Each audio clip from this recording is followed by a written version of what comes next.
In this guide, I'm going to show you what to do with duplicate cars here in Forza Horizon 6. Before we do get into this guide, make sure to like the video and subscribe to the channel with all notifications on. It really does help the channel and it lets us know that you want more content like this. We'd greatly appreciate it. And if at any point throughout this guide you did have any questions, just ask them down in the comment section below and we can help you out further. I'm going to be doing my best to reply to every single comment down there.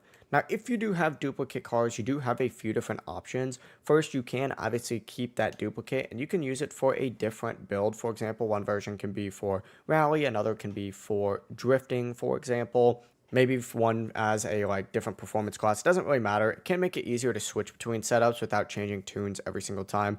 And of course, it is nice if that is a car that you specifically use a lot. But if you don't want the duplicate, what you can do is remove the car completely from your garage. Essentially, select the car in your car list, and then what you need to do is open it, and if it is a duplicate, you'll have the option to remove from garage here. Keep in mind you will not get any credits back, and this will just simply delete it. I don't recommend doing this. What I'd recommend doing instead is try selling it through the auction house. To do this, back out, you need to go to the buy and sell option, go to auction house, hit start auction, and then of course find whatever car it is. We'll just use this one as an example, right?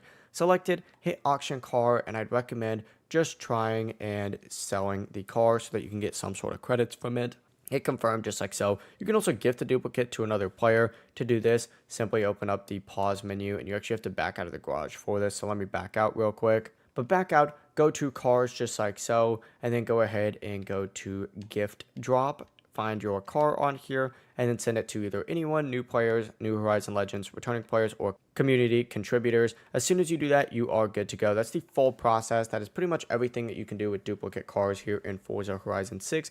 If you guys had any questions, just ask them down in the comment section below and we could help you out further. I'm going to be doing my best to reply to every single comment down there. And before you leave this guide, make sure to like the video and subscribe to the channel with all notifications on. It really does help us out and it lets us know that you want more content. Have a great rest of your day though. Peace.